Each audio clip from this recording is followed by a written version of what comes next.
बाजारघाटनि श्रीपल्ली तुतला माठनि 45 नम्बर वार्डनि 61 नम्बर बुथ पुलिन बिहारी देबनाथनि नग वातैनि ती बाय कबल जागै ड्रेन रक बाहाय काहामके स्नामजागिनि बागै ड्रेन नि दै नग फाइ हापाइ माबाय बाय थांबायखा नक देराव कलायखा नुखुं सामो बासाना बागै हापांनि थानिबो ताइ स्मार्ट सिटीनि मेयरनि थानिबो कयखा फरवार्ड ब्लकनि गप्राय इंजाक बातायनाय पार्थरंजन सरकार कक्टमा थुरारो बिसिंते এদিকে আছে রাস্তার ড্রেনটা এটা পরিষ্কার না হওয়ার কারণে জলটা জমা গেছে জমার কারণে এটা সবসময় জমা থাকে এবার পেছন দিয়ে তোমার মাটিটা দিতে থাকে ওই একটা হঠাৎ করে আইরো উঠানের জল হয়েছে জল হওয়ার পরে গটটা মানে লটকাছে বাই বন্ধু বাই দেবর তো তারা সবাই এসে করে তারা এগে কিছু বুদ্ধি গটটা তো লটকাছে তারা তাড়াতাড়ি করে কিছু বাড়ি করতে নিচেও জলটা যাওয়ার জায়গা যদি থাকতো তাহলে কি মনে হয় এরকম হইতো না?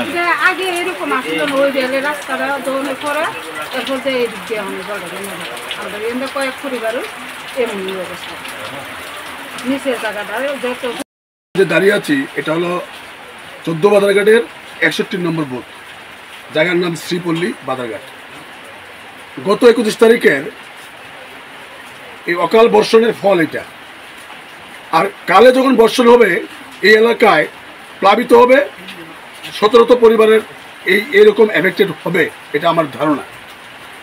ঘটনা হচ্ছে কি, গত 21 তারিখের যে জলটা এই উত্তর থেকে দক্ষিণে তাদের বাড়ির পাশ দিয়ে একটা ড্রেন যেটা গিয়ে রেল রাস্তায় নেমেছে, রেল রাস্তা থেকে পশ্চিম দিকে জলটা পাস হয়। বিগত 21 তারিখের যে ফ্লাডে এফেক্টেডটা কী করে হয়েছে, এই রেল যখন তার রেলের যে ফ্লাইওভারটা করে ফ্লাইওভারের যে জমি এই জমিকে ভরাট করে এই বাড়ি থেকে অন্তত 10 ফুট উঁচু করে দিয়েছে ওরা। এটা আনসার্টিফিকেল। রেল ওই তার ফ্লাইওভার পিলার করতে গিয়ে, ফ্লাইওভারকে সংরক্ষিত করতে গিয়ে, সুন্দর করে এস্টাবলিশ করতে গিয়ে সাধারণ মানুষের কথা তাদের মাথায় নেই, ছিলও না থাকাতে তারা সায়েন্টিফিক্যাল এবং টেকনিক্যাল দুটো ভুল করে গেছে।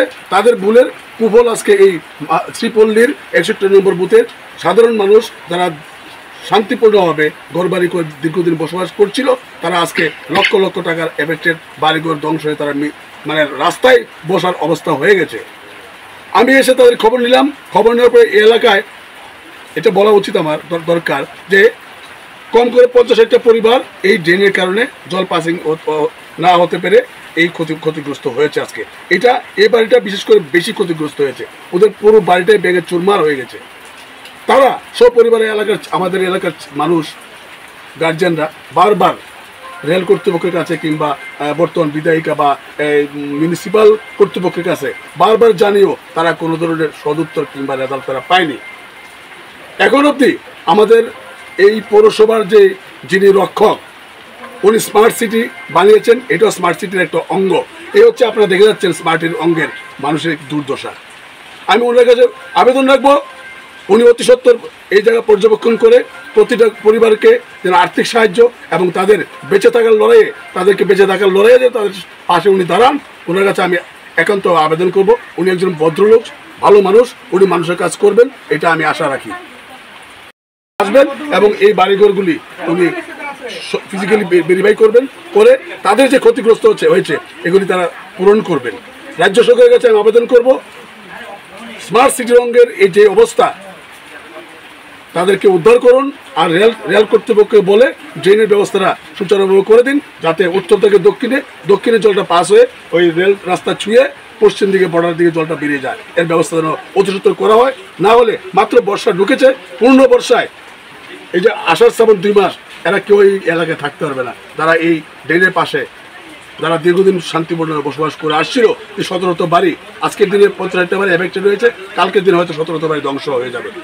এইটুকু বলে আমি আবারও স্মার্ট সিটির যে কর্তৃপক্ষ, আমাদের মেয়র সাহেব একজন শান্ত ভদ্রলোক, ওনার কাছে আবেদন রাখবো আপনি মানুষের দিকে তাকাবেন, নিজে এসে ভিজিট করবেন, করে তাদের দুর্দশাটা মুছে দেবেন। দেখুন একটা মানুষ বিধায়ক হলে বা বিধায়িকা হলে তার কিছু সুফলও থাকে, উনি কিছু করেন। মানুষের আশা যতটুকু, ন্যূনতম আশাটুকু পূরণের জন্য উনি কতটুকু করছেন এটা মানুষ আগামী দিন উত্তর দেবে। আপনারা দেখছেন প্রতিনিয়ত মানুষ সাফার করছে, এই বাজারঘাটের মানুষ বিভিন্নভাবে।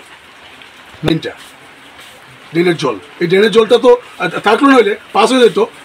টেকনিক্যালি তো বললাম, টেকনিক্যালি রেলের কারণে এই দুর্দশা হয়েছে। রেল কর্তৃপক্ষের দায়িত্ব আছে। আমি আশা করব, আবারও বলছি, আশা করব বর্তমান সরকার এবং স্মার্ট সিটি কর্তৃপক্ষ, যিনি মেয়র সাহেব, উনি রেল কর্তৃপক্ষ দিয়ে এই ড্রেনটা অতি সত্বর করে